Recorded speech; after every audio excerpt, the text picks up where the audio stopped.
Hello students, a very good evening to all of you. Welcome to our channel Gamma Career Classes. सभी लोग का स्वागत है आज के इस जानदार और शानदार सेशन में। दोस्तों, पिछले सेशन में हम लोगों ने देखा था कि प्रकाश का परावर्तन क्या होता है, रिफ्लेक्शन ऑफ लाइट क्या होता है और परावर्तन के नियम क्या होते हैं। इन दो बातों को समझने के बाद हम लोग इस सेशन में आगे बढ़ रहे हैं। दोस्तों, पिछले सेशन में हम लोगों ने ये देखा था कि जो आपतित किरण होती है, जो इंसिडेंट रे होती है, जो रिफ्लेक्टेड रे होती है और जो हमारा नॉर्मल होता है, वो तीनों एक ही प्लेन में होंगे। यानी कि आपतित किरण, परावर्तित किरण और अभिलंब, ये तीनों एक ही तल में होंगे। और angle of incidence is equal to होगा एंगल ऑफ रिफ्लेक्शन, यानी कि आपतन कोण का मान परावर्तन कोण के मान के क्या होता है, बराबर होता है। और हम लोगों ने कुछ चित्र समझे थे, कुछ फिगर समझे थे कि कैसे किस प्रकार से रिफ्लेक्शन होता है। दोस्तों, उसी के आगे हम लोग आज आगे बढ़ाते हैं सीरीज़ को। और सभी लोग एक बार अगर चैनल पर पहली बार आए हैं तो चैनल को सब्सक्राइब कर लें और सभी लोग वीडियो को पूरा शेयर करें, ताकि कहीं भी अगर किसी बच्चे को फिजिक्स की आवश्यकता है तो फिजिक्स उस तक पहुंच पाए। ठीक है दोस्तों, अगली हेडिंग लगाइए प्रतिबिंब। सबसे पहले हम लोग ये देखेंगे कि प्रतिबिंब क्या होता है।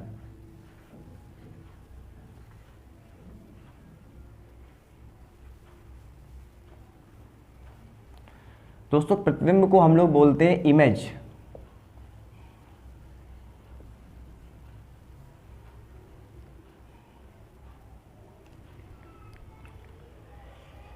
दोस्तों, प्रतिबिंब देखिए क्या होता है, इमेज क्या होती है। हम सभी लोग के घरों में दर्पण लगा है, मिरर लगा हुआ है, जिसमें हम लोग अपने आप को देखते हैं। जब कहीं पर जाते हैं बाल, ठीक है, तो अपने आप को क्या करते हैं, उस इमेज में, दर्पण में देखते हैं। हम सभी लोगों ने अपनी पूरे दैनिक जीवन में, रोज़ की डेली लाइफ में ये देखा होगा कि जब भी हम लोग दर्पण के सामने खड़े होते हैं तो हमारी एक आकृति उस दर्पण में क्या होती है, बन जाती है। ठीक, तो जब हम दर्पण के सामने खड़े होते हैं तो हमारी जो आकृति उस दर्पण में हमें दिखाई दे रही है वो क्या है, हमारा प्रतिबिंब है।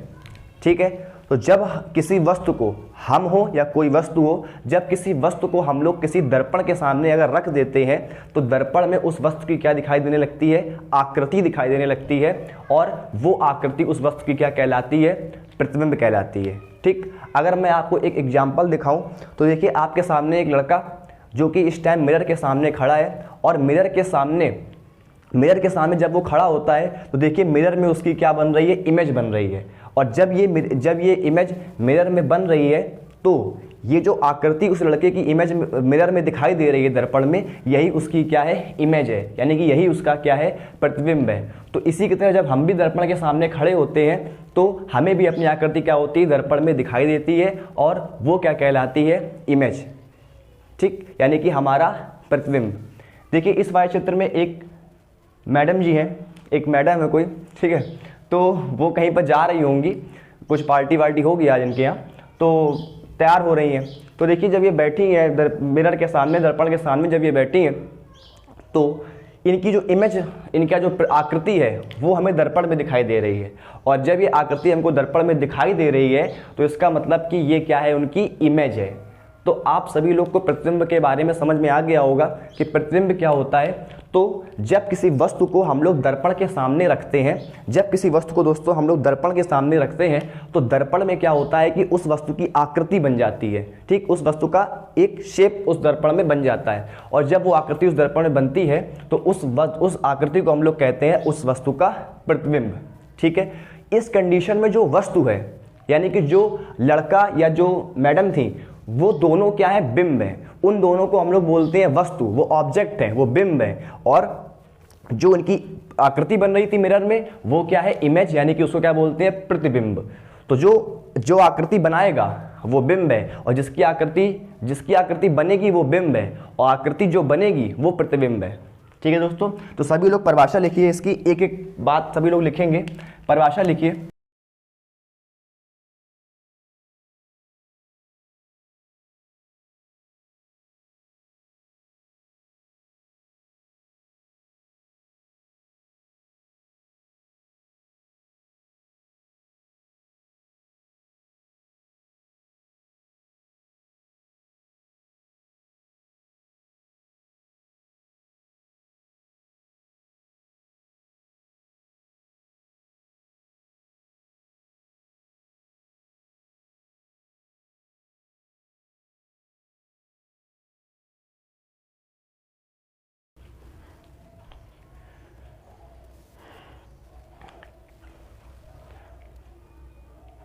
ठीक दोस्तों, तो ये परिभाषा हो गई। जब किसी वस्तु को दर्पण के सामने रखते हैं तो दर्पण में उस वस्तु की आकृति बन जाती है। यह आकृति क्या कहलाती है? प्रतिबिंब कहलाती है।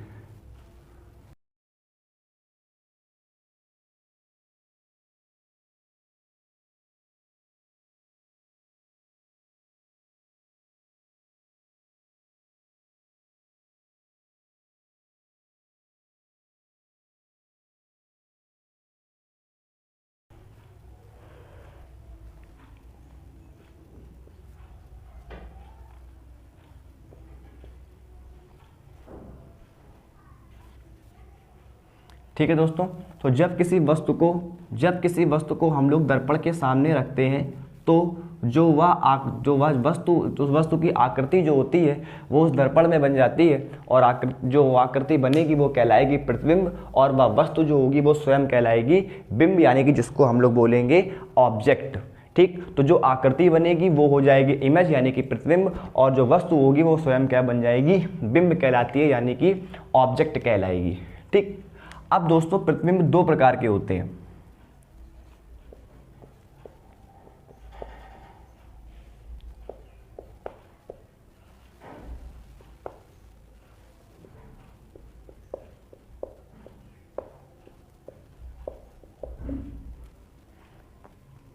ठीक है, तो प्रतिबिंब कितने प्रकार के होते हैं? दो प्रकार के। प्रतिबिंब दो प्रकार के कौन कौन से होते हैं? तो जो फर्स्ट होता है वो होता है वास्तविक प्रतिबिंब, जिसको हम लोग बोलते हैं रियल इमेज, और जो सेकंड होता है वो होता है आभासी प्रतिबिंब, जिसको हम लोग बोलते हैं वर्चुअल इमेज। ठीक है दोस्तों, तो प्रतिबिंब दो प्रकार के होते हैं, आभासी प्रतिबिंब रियल इमेज, और आभासी प्रतिबिंब वर्चुअल इमेज, और वास्तविक प्रतिबिंब यानी कि रियल इमेज। ठीक है, तो आइए, फर्स्ट होता है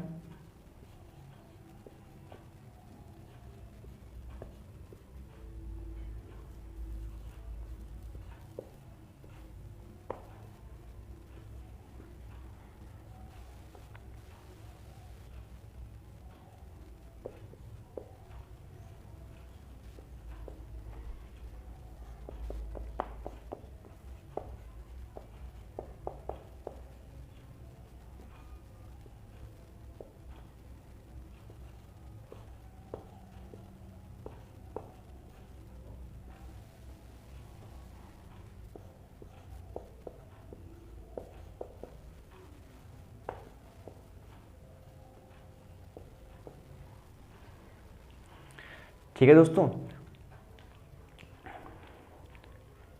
ठीक, तो इमेज दो प्रकार की होती है, एक वास्तविक प्रतिबिंब यानी कि रियल इमेज, और एक होगा हमारा आभासी प्रतिबिंब यानी कि वर्चुअल इमेज। ठीक, अब दोस्तों हम लोग ये समझेंगे कि वास्तविक प्रतिबिंब और आभासी प्रतिबिंब क्या होते हैं, इनकी क्या परिभाषा हो सकती है, कैसे इनको हम डिफाइन कर सकते हैं, ये हम लोग समझने का प्रयास करेंगे। तो सभी लोग हेडिंग लगाइए वास्तविक प्रतिबिंब।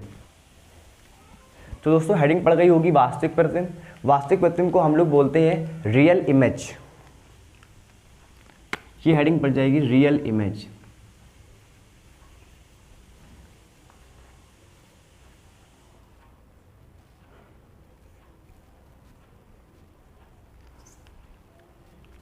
देखिए दोस्तों, रियल इमेज क्या होती है?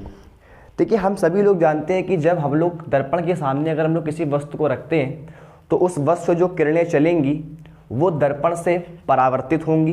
जब दर्पण पर पड़ेंगी तो दर्पण पर क्या होंगी? परावर्तित होंगी। और दर्पण से परावर्तन के पश्चात, दर्पण क्या होता है अभी हम लोग आगे इसके डिस्कस करेंगे। फिलहाल यहाँ पर देखते हैं कि जब किरणें चलती हैं दर्पण से परावर्तन के पश्चात, देखिए अगर किसी वस्तु से चलने वाली किरणें परावर्तन के पश्चात स्वयं मिल जाएं, ठीक है, देखिए किसी वस्तु का प्रतिबिंब बनाने के लिए हमें किसी वस्तु से कम 2 किरणें निकालना आवश्यक है, क्योंकि जब वो 2 किरणें परावर्तन के पश्चात जिस बिंदु पर एक दूसरे से मिलेंगी या जिस बिंदु पर एक दूसरे को काटेंगी वहां पर बन जाएगा उस वस्तु का प्रतिबिंब। तो दो लाइनों के मिलने के लिए हमें किसी वस्तु से प्रतिबिंब बनाने का कम से कम 2 लाइनें निकालना आवश्यक है, ठीक है। 2 किरणें हम लोग कम से कम निकालेंगे किसी वस्तु से ताकि हम लोग उस वस्तु का प्रतिबिंब निकाल सकें, ठीक है दोस्तों। तो हम लोग क्या देखेंगे कि अगर किसी वस्तु चलने वाली किरणें परावर्तन के पश्चात किसी बिंदु पर आकर के स्वयं मिल जाएं, हमें ना मिलाना पड़े, स्वयं मिल जाएं, तो वो बनता है कौन सा प्रतिबिंब? वास्तविक प्रतिबिंब। ठीक, मैं आपको समझा रहा हूँ परिभाषा की एक्चुअली परिभाषा है क्या, रटवा नहीं रहा हूँ, मैं समझा रहा हूँ परिभाषा। अगर किसी वस्तु से किरणें चलती हैं और किरणें परावर्तन के पश्चात किसी बिंदु पर आकर के स्वयं मिल जाएं, हमें ना मिलाना पड़े, हमें कोई जबरदस्ती ना करनी पड़े, वो स्वयं आकर के मिल जाती हैं, तो उस कंडीशन में जो बनने वाला प्रतिबिंब होगा वो होगा वास्तविक प्रतिबिंब। और अगर हमें किसी वस्तु से चलने वाली किरणों को परावर्तन के पश्चात स्वयं मिलाना पड़े, वो मिल नहीं रही है लेकिन हमें जबरदस्ती करके उनको मिलाना पड़े, तो उस कंडीशन में प्रतिबिंब कौन सा बनता है? आभासी प्रतिबिंब, यानी कि वर्चुअल इमेज बनेगी। ठीक है दोस्तों, मैं आपको एग्जाम्पल से समझाता हूँ, आपको समझने का प्रयास करिए। ठीक, तो वास्तविक प्रतिबिंब क्या होगा कि जैसे मान लीजिए कि ये एक मिरर है, इसके मैंने इस वाली सरफेस पर मैंने पॉलिश कर दी। कल मैंने बताया था कि पॉलिश किससे करते हैं? पॉलिश करते हैं सबसे पहले पारे की कलई, यानी कि पारे को चढ़ाते हैं इस पर, और फिर उसके ऊपर किसी भी गहरे रंग का पेंट कर देते हैं। वैसे ज़्यादातर लाल ऑक्साइड का पेंट किया जाता है, ठीक है, लेकिन हम लोग किसी भी गहरे रंग का पेंट कर सकते हैं उसमें। तो जैसे मान लीजिए ये एक अगर मिरर हो गया, तो अगर मान लीजिए किरणें यहाँ से आ रही हैं, ठीक, एक किरण मान लीजिए किसी वस्तु से किरणें आ रही थी, एक किरण ऐसे टकराई यहाँ पर और इस प्रकार से चली गई। ठीक, तो ये किरण यहाँ से आई और यहाँ से पास होकर इस प्रकार चली गई, और दूसरी किरण जो यहाँ पर आ रही थी वो ऐसे आई और यहाँ से आकर के ऐसे चली गई। ठीक, तो अब देखिए जब ये किरण यहाँ से आई और यहाँ पर आने के बाद, ये केवल एक एग्जाम्पल है मैं आपको समझाने के लिए, ताकि परिभाषा आपको रटनी ना पड़े, समझ लीजिए आप परिभाषा। ठीक है, तो ये एक मिरर था, ये एक दर्पण था, और हमने क्या किया कि जब इस भाग से ये पहली रेखा आई तो यहाँ से परावर्तन के पश्चात ऐसे चली गई, और दूसरी रेखा आ रही थी, दो किरणें हम लोग चलाएंगे तभी हम लोग इमेज बना पाएंगे यहाँ पर। तो जो दूसरी किरण आ रही थी वो मान लीजिए ऐसे आकर चली गई, तो ये किरणें क्या हुई? परावर्तन के पश्चात यहां पर आकर के स्वयं मिल गई, और यहीं पर इनकी क्या बन जाएगी? इमेज बन जाएगी। ठीक है दोस्तों, तो हमें नहीं मिलाना पड़ा, ये क्या हो गई? स्वयं मिल गई आकर के। तो परिभाषा फिर से सुनिए कि जब किसी वस्तु से चलने वाली किरणें, जब किसी बिंदु वस्तु से चलने वाली किरणें दर्पण से परावर्तन के पश्चात किसी बिंदु पर स्वयं मिल जाएं, ठीक है, किसी बिंदु पर स्वयं मिल जाती हैं, तो उस कंडीशन में उस बिंदु पर बनने वाला प्रतिबिंब जो होगा वो वास्तविक प्रतिबिंब होगा। ठीक, सभी लोग लिखिए अपनी कॉपी में, जब किसी बिंदु वस्तु से चलने वाली किरणें दर्पण से परावर्तन के पश्चात किसी बिंदु पर आकर स्वयं मिल जाती हैं, उस कंडीशन में, उस अवस्था में उस बिंदु पर बनने वाला प्रतिबिंब एक वास्तविक प्रतिबिंब होगा। ठीक, सभी लोग लिखिए, मैं फिर से एक बार बोल रहा हूं, जब किसी बिंदु वस्तु से चलने वाली किरणें दर्पण से परावर्तन के पश्चात किसी बिंदु पर आकर के स्वयं मिल जाती हैं, उस अवस्था में उस बिंदु पर बनने वाला जो प्रतिबिंब होगा वो कैसा प्रतिबिंब होगा? वो एक वास्तविक प्रतिबिंब होगा। ठीक है, सभी लोग इस बात को अपनी कॉपी में, नोट्स में लिखें। ठीक, और वास्तविक प्रतिबिंब की एक चित्र कोई नहीं बनाएगा, चित्र मत बनाइए, मैंने केवल आपको एक एग्जाम्पल के तौर पर समझाया है, आपको चित्र नहीं, आपको केवल परिभाषा लिखनी है इसकी। ठीक, दूसरी बात, इसमें एक पॉइंट, ये खास बात है, सभी लोग लिखेंगे इस पॉइंट को,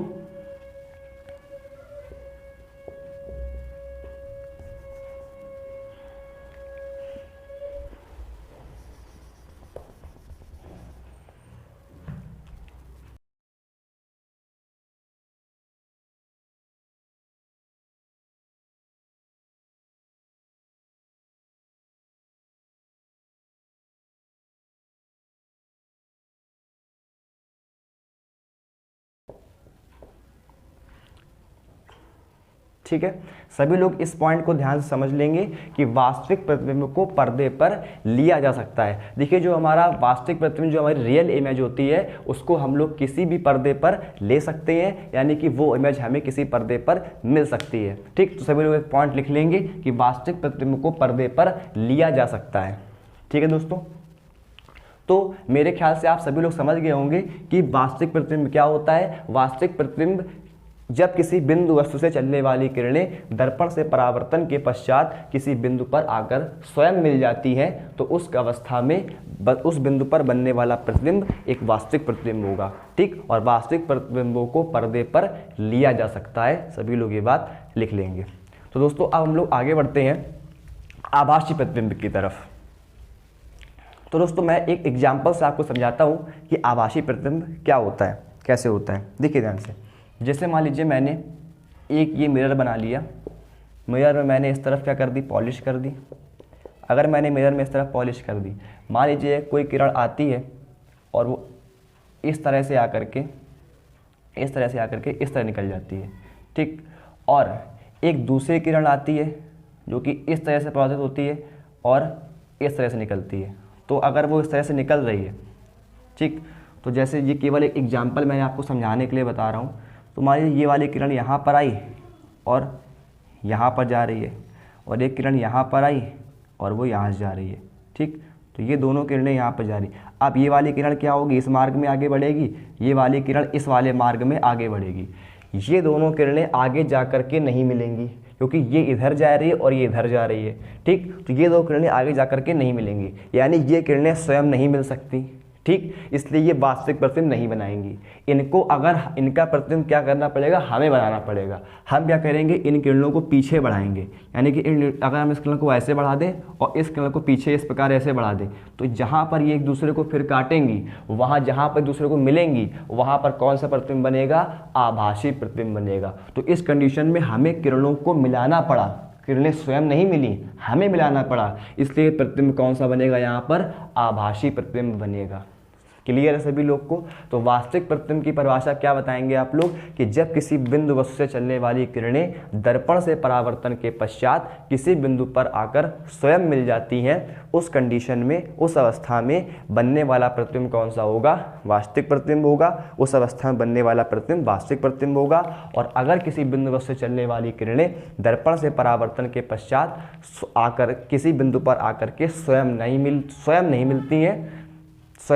मिलती हैं, बल्कि हमें उनको मिलाना पड़ता है। ठीक, अगर हमें मिलाना पड़े उनको, तो उस अवस्था में जो बनने वाला प्रतिबिंब होगा वो क्या होंगी, आभासी प्रतिबिंब होगा। ठीक है, तो जब किसी बिंदु वस्तु से चलने वाली किरणें दर्पण से परावर्तन के पश्चात किसी बिंदु पर आकर के स्वयं नहीं मिलती हैं, ठीक, बल्कि मिलती हुई क्या होती है, प्रतीत होती है। ठीक, तो आप लोग परिभाषा क्या बताएंगे वास्तविक प्रतिबिंब की, कि वास्तविक प्रतिबिंब क्या होता है, कि जब किसी बिंदु वस्तु से चलने वाली किरणें दर्पण से परावर्तन के पश्चात किसी बिंदु पर आकर स्वयं मिल जाती हैं, तो उस अवस्था में बनने वाला प्रतिबिंब वास्तविक प्रतिबिंब। और आभासी प्रतिबिंब में क्या होगा, कि जब किसी बिंदु वस्तु से चलने वाली किरणें दर्पण से परावर्तन के पश्चात किसी बिंदु पर स्वयं नहीं मिलती हैं, मिलती हुई प्रतीत होती हैं। ये हमने क्या किया, इनको मिलाया, हमने जबरदस्ती मिलाया, इसलिए मिलती हुई क्या हो रही है, प्रतीत हो रही हैं। और मिलती हुई प्रतीत होती हैं तो उस अवस्था में बनने वाला प्रतिबिंब आभासी प्रतिबिंब कहलाता है। फिर से एक बार सुनिए सभी लोग, किसी बिंदु वस्तु से चलने वाली किरणें दर्पण से परावर्तन के पश्चात किसी बिंदु पर मिलती हुई प्रतीत होती हैं, ठीक, उस अवस्था में बनने वाला प्रतिबिंब क्या कहलाता है, आभासी प्रतिबिंब, यानी कि वर्चुअल इमेज कहलाता है। ठीक, इसमें एक बात और ध्यान रखिएगा कि सभी लोग वहाँ पर उसी परिभाषा के नीचे ही वाला पॉइंट लिख लेंगे। पॉइंट क्या है कि वास्तविक, अभी हमने क्या पढ़ा था कि वास्तविक प्रतिबिंब को पर्दे पर प्राप्त किया जा सकता है। सभी लोग लिख लेंगे कि आभासी प्रतिबिंब को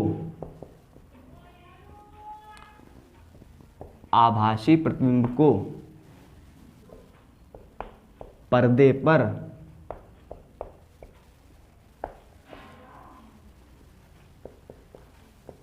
प्राप्त नहीं किया जा सकता है। ठीक, तो सभी लोग लिख लेंगे कि आभासी प्रतिबिंब को पर्दे पर प्राप्त नहीं किया जा सकता है, इसका सिर्फ फोटो लिया जा सकता है, इसका फोटो लिया जा सकता है।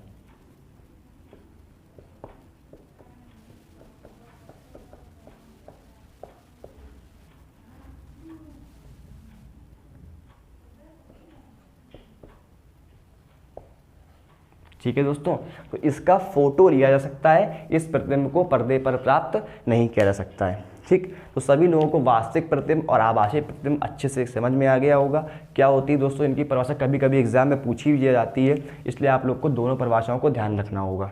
ठीक है, अब हम लोग आगे बढ़ेंगे दर्पण में कि दर्पण क्या होता है।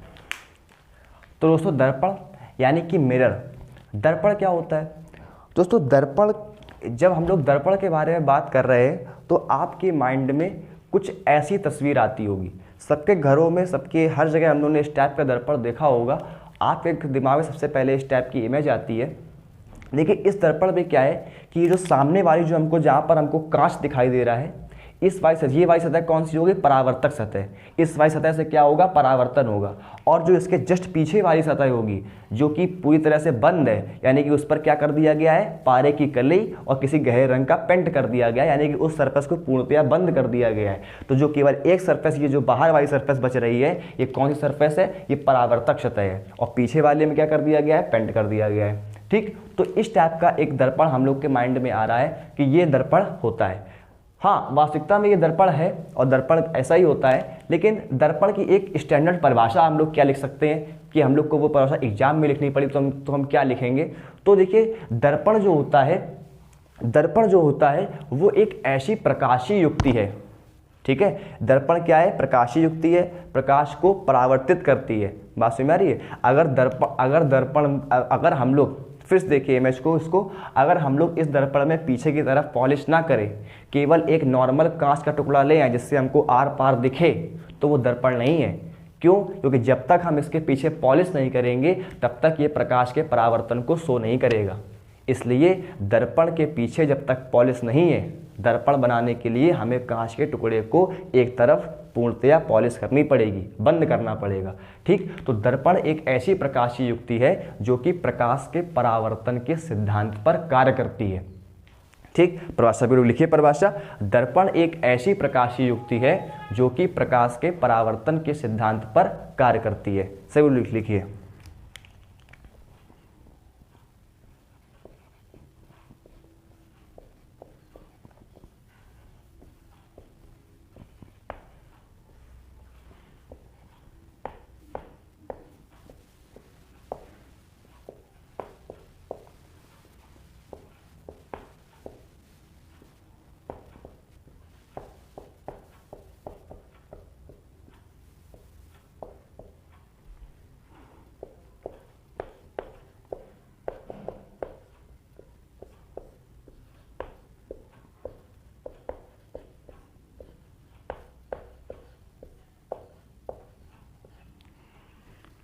ठीक, तो दोस्तों दर्पण एक ऐसी प्रकाशीय युक्ति है जो प्रकाश के परावर्तन के सिद्धांत पर कार्य करती है। मैंने अभी आपको समझाया कि अगर हम लोग किसी कांच की एक छोटी सी हम लोग प्लेट ले लें और जिससे हमको आर पार दिखाई दे रहा हो, अगर हम लोग उसके एक पीछे वाली सरफेस पर पॉलिश कर दे तो वो क्या बन जाएगा, दर्पण बन जाएगा। इसलिए दर्पण एक ऐसी युक्ति है जो कि प्रकाश के परावर्तन के सिद्धांत पर कार्य करती है। ठीक, ये दर्पण की एक स्टैंडर्ड परिभाषा है। बाकी हम लोग सभी लोग जानते हैं कि दर्पण क्या होता है, हम लोग घर में लगा है। ठीक, इसलिए अब हम लोग आगे बढ़ते हैं। दर्पण अच्छा दो प्रकार के होते हैं मुख्यतः।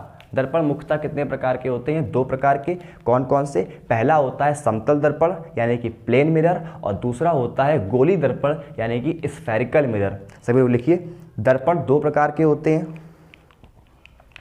दर्पण दो प्रकार के होते हैं।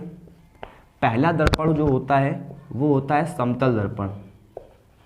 सभी लोग प्रॉपर लिखते रहें, अपनी कॉपी में नोट्स बनाते रहें ताकि आप लोग को हर चीज़ क्लियर हो। ठीक है, पहले ध्यान से सुना करें परिभाषा को, हम क्या बोल रहे हैं, और फिर उसके बाद उसको लिखा करें। ठीक, समतल दर्पण यानी कि प्लेन मिरर। समतल दर्पण यानी कि प्लेन मिरर,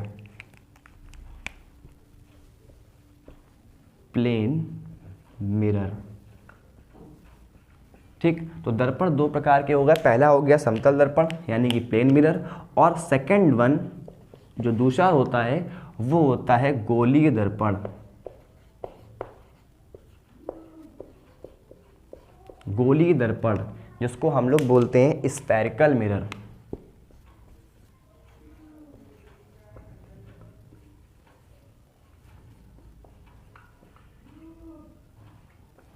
ठीक, तो दर्पण दो प्रकार के होंगे, पहला होगा समतल दर्पण यानी कि प्लेन मिरर, और दूसरा क्या होगा, गोई दर्पण यानी कि स्फेरिकल मिरर।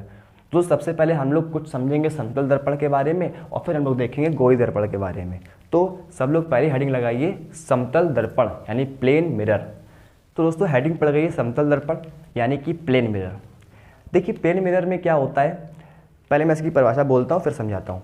समतल दर्पण देखिए एक ऐसा दर्पण होता है जिसकी परावर्तक सतह जो होती है वो कैसी होती है, समतल होती है। ठीक, समतल दर्पण का मतलब हो गया कि ऐसा दर्पण जिसकी परावर्तक सतह क्या होगी, समतल होगी।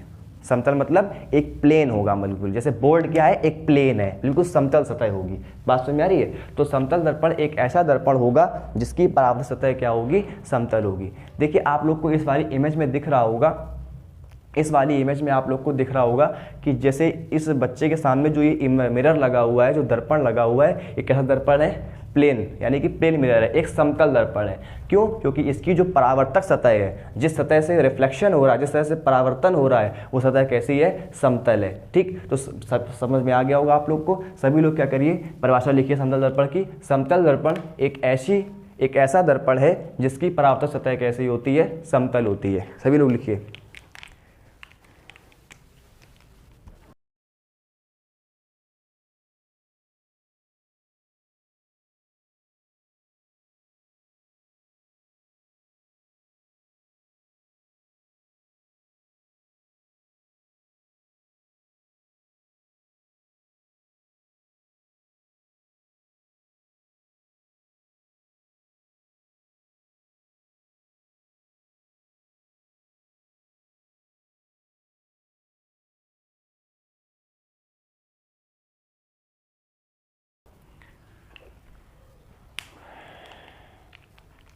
तो दोस्तों ऐसी सतह, ऐसा दर्पण जिसकी परावर्तक सतह कैसी होती है, समतल होती है, उसे हम लोग क्या कहते हैं, समतल दर्पण कहते हैं। अब दोस्तों हम लोग समतल दर्पण के बारे में कुछ समझते हैं, कुछ समझने का प्रयास करते हैं। देखिए ध्यान से, समतल दर्पण क्या होगा, जैसे मान लीजिए कि मैंने एक ये समतल दर्पण बना दिया। ठीक दोस्तों, तो जैसे मैंने एक समतल दर्पण बना दिया, इसमें क्या कर दी मैंने, ये इस वाले भाग में क्या कर दिया मैंने, पॉलिश कर दी। ठीक, तो इस वाले भाग में जब मैंने पॉलिश कर दी तो ये वाली सतह कौन सी हो गई, जिसमें पॉलिश है, और ये सतह कौन सी हो गई, परावर्तक सतह। एक कौन सतह है, जिससे परावर्तन होगा, एक कौन सतह है, परावर्तक सतह। ठीक है दोस्तों, तो ये हो गई परावर्तक सतह। इसमें मैंने एक क्या कर लिया कि एक इसके ऊर्ध्वाधर यानी कि एक इसके वर्टिकल मैंने एक लाइन खींच ली, ताकि मैं अच्छे से ऑब्जेक्ट और इमेज को मैं रख पाऊँ, वस्तु और प्रतिबिंब को मैं दर्शा पाऊँ, प्रदर्शित कर पाऊँ। इसलिए मैंने एक क्या खींच दी इसमें, मैंने एक खींच दी इसमें एक वर्टिकल लाइन। ओके, तो जब मैंने इसमें एक वर्टिकल लाइन खींच दी दोस्तों, अब जरा समझने का प्रयास करिएगा थोड़ा सा, थोड़ी लाइन टेढ़ी हो सकती है, आप लोग समझने का प्रयास करेंगे कि जैसे मान लीजिए कि मैंने एक यहाँ पर अगर इमेज एक वस्तु रख दी, ये मान लीजिए मैंने एक वस्तु रख दी, वस्तु में क्या है कि मैंने ये एक पॉइंट मान लिया ए पॉइंट, और मैं नीचे वाला पॉइंट जो है ये मैंने मान लिया बी पॉइंट। एक मैंने मान लीजिए वस्तु रख दी, और वस्तु को हम लोग कहाँ रखते हैं, हमेशा दर्पण के सामने, दर्पण की परावर्तक सतह के सामने रखते हैं। ठीक, जब हम भी दर्पण के सामने खड़े होते हैं तो हम लोग कैसे खड़े होते हैं, दर्पण की परावर्तक सतह के सामने। ठीक है, तो जब हम लोग सतह के सामने खड़े होते हैं, तो अभी मैंने आपको एक बात बताई कि किसी वस्तु का प्रतिबिंब बनाने के लिए हमें उस वस्तु से कम 2 किरणें निकालना आवश्यक है। जहाँ पर वो 2 किरणें मिलेंगी वहाँ पर उसका प्रतिबिंब बनेगा। तो अगर मान लीजिए मैं एक किरण यहाँ से निकालता हूँ, तो मैंने एक किरण मान लीजिए यहाँ से निकाली इस तरह से। जब मैंने एक किरण यहाँ से निकाली तो ये किरण इस तरफ गई। ठीक दोस्तों, कल की क्लास में हमने लोग एक कंडीशन पढ़ी थी कि जैसे मान लीजिए ये एक मिरर है और इस दर्पण में जिस मान लीजिए पॉलिश है, इस दर्पण में अगर कोई किरण लंबवत गिरती है, लंबवत अगर वो किरण जाएगी तो वो इसका मतलब कि वो कहाँ पर गिर गई है, अभिलंब पे गिर गई है। और जब कोई किरण इस पर लंबवत गिरेगी यानी कि अभिलंबवत गिरेगी यानी कि अभिलंब पर ही गिर जाएगी, तो उस कंडीशन में आई का मान क्या होगा, 0। और आई का मान 0 होने के कारण आर का मान भी क्या हो जाएगा, 0। इसका मतलब कि आपतन कोण का मान भी 0 और परावर्तन कोण का मान भी 0। इसलिए किरण जिस मार्ग से आई थी उस मार्ग पर वापस लौट जाएगी। ये बात हम लोग ने कल ही क्लास में पढ़ी थी। जो भी बच्चे आज की क्लास में पहली बार आए हैं उनसे रिक्वेस्ट है कि वो पिछले 2 वीडियो देख करके आए, ताकि आप लोग को ये सब बातें अच्छे से क्लियर हो। ठीक, तो जो किरण पृष्ठ पर लंबवत गिर जाती है, अभिलंबवत गिरती है, उसको हम लोग ये मानते हैं कि वो अभिलंब पर ही गिर गई है। और अभिलंब पर जब वो किरण आपतित हो जाती है तो आपतन कोण और परावर्तन कोण दोनों क्या हो जाते हैं, 0। और उस कंडीशन में वस्तु जिस मार्ग से आती है उसी मार्ग पर वापस लौट जाती है। अगर हम लोग इस बात को यहाँ पर अप्लाई करें, अगर हम लोग इस बात को यहाँ पर अप्लाई करें तो क्या होगा कि ये वाली किरण इस मिरर पर कैसे गिरी है, लंबवत अभिलंबवत गिरी है। तो हम लोग ये मानेंगे कि ये इसके अभिलंब पर गिर गई है। और अगर ये इसके अभिलंब पर गई है तो उस कंडीशन में ये वाली किरण जिस रास्ते से आई थी उसी मार्ग पर क्या हो जाएगी, वापस हो जाएगी। ठीक है दोस्तों, तो ये जिस मार्ग से आई उसी मार्ग पर वापस हो जाएगी। ये एक किरण हो गई। अब दूसरी किरण निकालेंगे। दूसरी किरण क्या करेंगे, दूसरी किरण क्या होगी दोस्तों कि वो इस पॉइंट पर आके गिरेगी। यानी कि दूसरी किरण हम लोग इस पॉइंट पर आकर के गिराएंगे, इस तरह से इस पॉइंट पर ये किरण आकर के गिरेगी। और जब ये किरण इस पॉइंट पर आकर गिरेगी तो अब इसके लिए अभिलंब, तो जो हमने ये वर्टिकल लाइन खींची है ये इसके लिए अभिलंब का काम करेगी।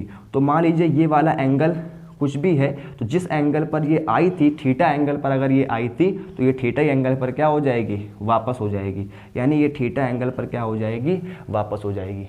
ठीक है दोस्तों, तो आप लोग ये देख पा रहे होंगे कि ये पहली किरण जो आई वो लंबवत गिरने के कारण उसी मार्ग पर वापस लौट गई, और दूसरी किरण जो आई वो थीटा एंगल बनाते हुए आई और थीटा एंगल पर वापस चली गई। ठीक, अब देखिए ये किरण वापस आकर के इस तरफ जा रही है ऐसे, ठीक है, और ये किरण कहाँ जा रही है, इस तरफ जा रही है। क्या ये दोस्तों, क्या ये दोनों किरणें कहीं पर जाकर के मिलेंगी? ये किरण ऐसे जा रही है, ये किरण ऐसे जा रही है, क्या ये कहीं पर आकर के मिलेंगी? ये आगे जाकर कहीं नहीं मिलेंगी। ठीक, इसका मतलब ये किरणें कौन सा प्रतिबिंब बना रही होंगी, आभासी, क्योंकि ये वास्तविकता में तो मिल नहीं रही हैं। और जब किरणें स्वयं नहीं मिलती हैं, जब किरणें स्वयं नहीं मिलती हैं तो कौन सा प्रतिबिंब बनता है, आभासी। और जब किरणें स्वयं मिल जाए तो प्रतिबिंब कौन सा बनता है, वास्तविक। ये किरणें हमको साफ दिख रहा होगा आप लोग को कि ये किरणें एक दूसरे से स्वयं नहीं मिलेंगी, क्योंकि ये किरण सीधे जा रही है और ये किरण ऐसे जा रही है। ठीक, इससे किरणें स्वयं नहीं मिलेंगी। हम क्या करेंगे, इनको हम मिलाएंगे, और जब हम मिलाएंगे तो प्रतिबिंब कैसा बनेगा, आभासी। तो अगर मान लीजिए हम इस किरण को इस तरह पीछे बढ़ाएं, इस किरण को हम पीछे बढ़ाएं और इस वाली किरण को पीछे बढ़ाएं, तो ये जहां पर ये एक दूसरे को काटेंगी, जहां पर ये एक दूसरे को काटेंगी वहीं पर बन जाएगी इनकी इमेज। तो वहीं पर क्या बन जाएगी, इनकी इमेज बन जाएगी। यानी ये क्या बन जाएगी दोस्तों, इनकी इमेज बन जाएगी। और इमेज बनने पर क्या होगा कि ये ए पॉइंट रहेगा और ये बी पॉइंट जो रहेगा नीचे वाला, ये बी पॉइंट रहेगा। ठीक दोस्तों, तो इस प्रकार से ये इनकी क्या बन जाएगी, इमेज बन जाएगी। ये इनकी क्या बन जाएगी, इमेज बन जाएगी। ठीक है, और अगर ये इनकी इमेज बन जाएगी तो हम लोग क्या देखेंगे, कौन सी इमेज बनेगी, ये आभासी। यानी ये वाली क्या होगा, आभासी प्रतिबिंब होगा।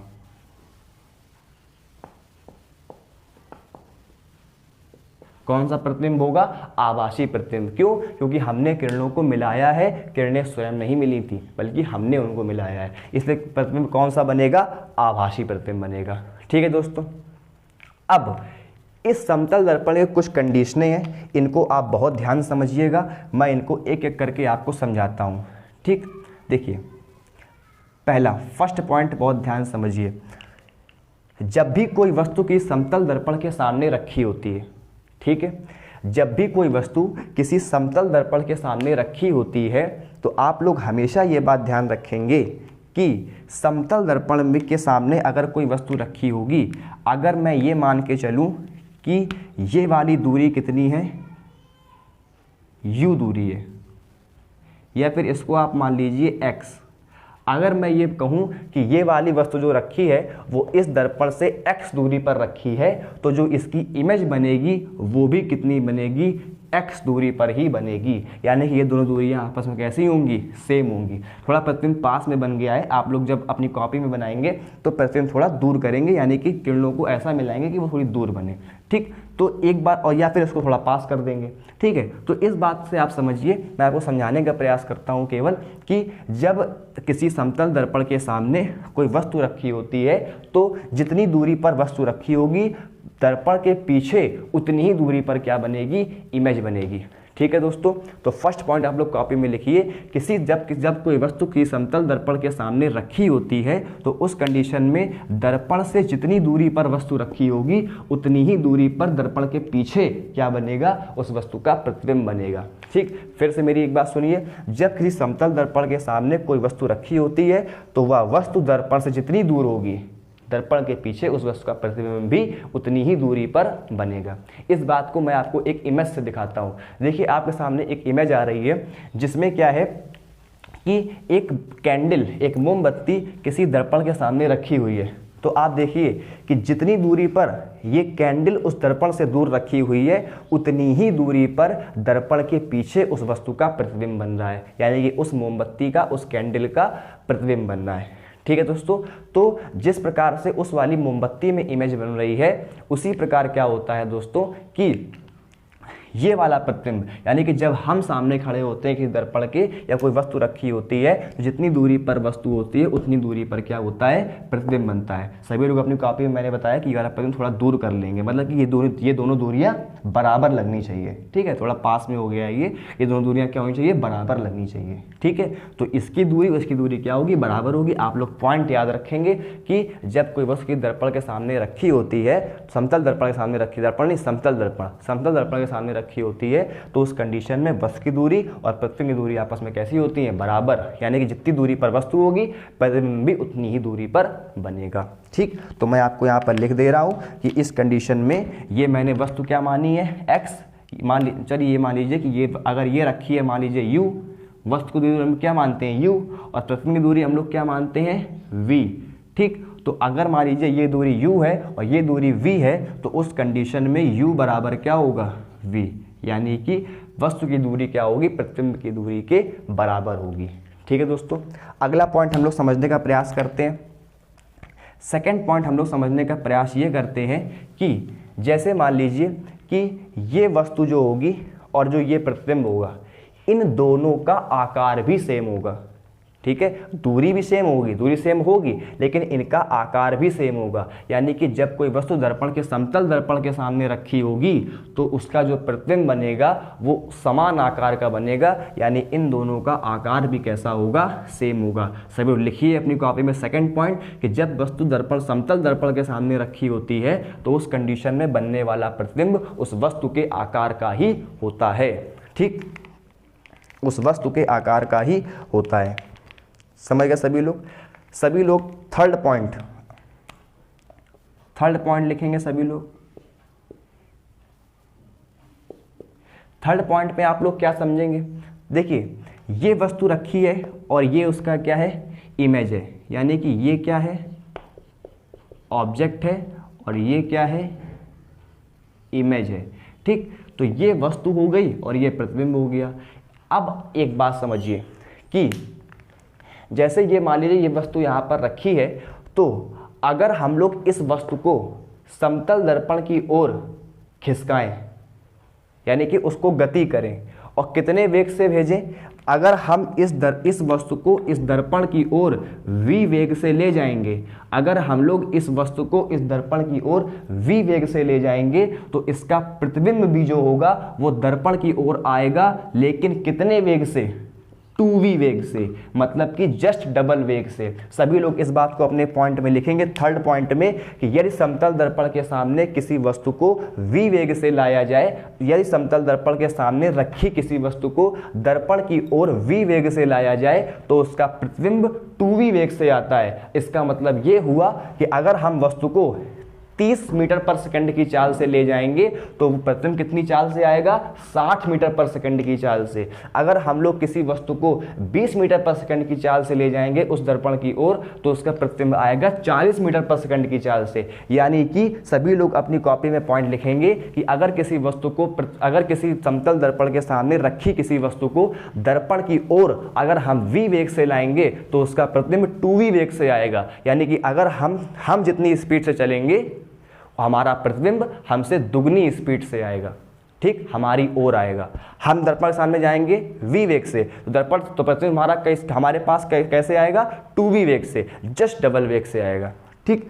अगला पॉइंट दोस्तों लिखिए, ये सारे पॉइंट बहुत ज़्यादा इंपॉर्टेंट, सभी लोग पॉइंट लिखते रहें। फोर्थ पॉइंट, अब हम लोग फोर्थ पॉइंट को समझते हैं। दोस्तों फोर्थ पॉइंट में क्या है कि अगर हम लोग जैसे मान लीजिए ये वस्तु रखी है और ये इमेज रखी है, ये इसका प्रतिबिंब है, ये वस्तु है, तो अगर हम लोग इस वस्तु को खिसका दें और इस वस्तु को मान लो यहाँ रख दें, तो अगर हमने इसको खिसकाया कितनी दूरी, x दूरी, तो इसका प्रतिबिंब कितना खिसक जाएगा, 2x दूरी। यानी इसका प्रतिबिंब आगे खिसक जाएगा और कितना खिसक जाएगा, 2x दूरी। यानी कि अगर हम किसी वस्तु को उठा करके उस दर्पण से x दूरी खिसका दें, उस दर्पण की तरफ x दूरी खिसका दें तो उसका प्रतिबिंब दर्पण की तरफ 2x दूरी खिसक जाएगा।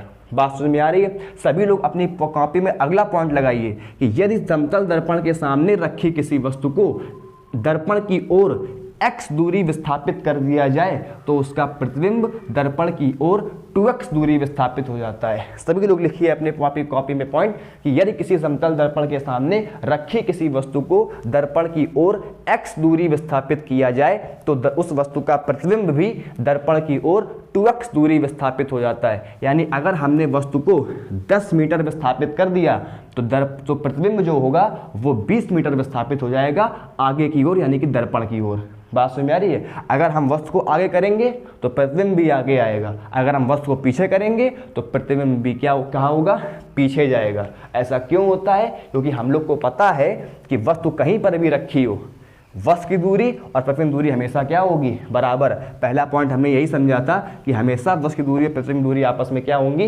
बराबर होंगी। इसलिए आप वस्तु को आगे करोगे तो प्रतिबिंब भी आगे आ जाएगा, आप वस्तु को पीछे करोगे तो प्रतिबिंब भी पीछे चला जाएगा, ठीक। तो लास्ट पॉइंट अभी हमने क्या बताया आप लोग को कि अगर हम लोग x दूरी से विस्थापित करेंगे किसको, ऑब्जेक्ट को यानी वस्तु को, तो इमेज कहाँ आ जाएगी, 2x दूरी आ जाएगी, ठीक।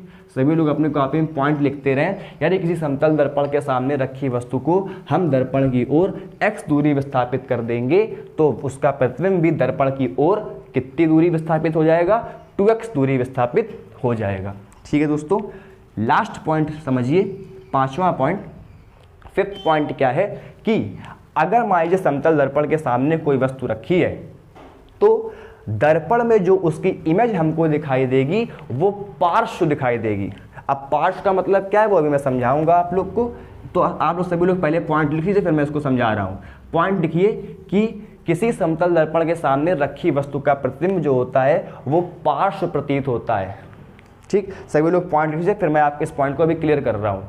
क्या, किसी समतल दर्पण के सामने रखी वस्तु का जो प्रतिबिंब होगा वो सदैव कैसा प्रतीत होगा, पार्श्व प्रतीत होता है, पार्श्व, ठीक। दोस्तों पार्श्व वर्ल्ड का अभी हम लोगों ने एक पॉइंट पढ़ा कि समतल दर्पण के सामने अगर कोई वस्तु रखी होगी तो उसका प्रतिबिंब कैसा मिलेगा, हमको पार्श्व मिलेगा, पार्श्व प्रतीत होता है। पार्श्व मतलब क्या होता है वो ध्यान सुनिए। जैसे मान लीजिए मैं आपको समझाने का प्रयास करता हूँ, जैसे मान लीजिए ये एक मिरर है और मैंने इस मिरर में क्या कर दिया, इस दर्पण में क्या कर दिया, मैंने एक तरफ पॉलिश कर दी। ये समतल दर्पण था और मैंने एक तरफ क्या कर दी, मैंने पॉलिश कर दी। अगर मैंने दोस्तों एक तरफ पॉलिश कर दी तो इसमें होगा क्या कि जैसे मान लीजिए मैं एक चीज बना रहा हूं, ये देखिए, जैसे मान लीजिए ये सतह कौन सी होगी, परावर्तक सतह, और ये सतह कौन सी हो जाएगी, जिसमें पॉलिश है। तो मैंने परावर्तक सतह के सामने ये एक इमेज बना रहा हूं। यहां पर क्या है, ये 1 लिखा हुआ है, ये 2 लिखा हुआ है, ये 3 लिखा हुआ है और ये 4 लिखा हुआ है, ठीक। दोस्तों मैं आपको पार्श्व का मतलब समझा रहा हूं कि पार्श्व वर्ड का मतलब क्या है, 1 2 3 4 इस तरह से लिखा हुआ है। तो इसकी जो इमेज बनेगी वो कैसी बनेगी, वो कैसी बनेगी, ध्यान समझिए। जैसे मान लीजिए मैंने इसकी इमेज इस तरह से बनेगी, अगर मैं इसकी इमेज बनाऊं तो इसकी इमेज में क्या होगा कि यहाँ पर देखिए, हम लोग ने पहला पॉइंट क्या पढ़ा था कि वस्तु जितनी दूरी पर रखी होगी उतनी दूरी पर क्या बनेगा, प्रतिबिंब बनेगा। जितनी दूरी पर वस्तु रखी होगी उतनी दूरी पर क्या बनेगा दोस्तों, प्रतिबिंब बनेगा।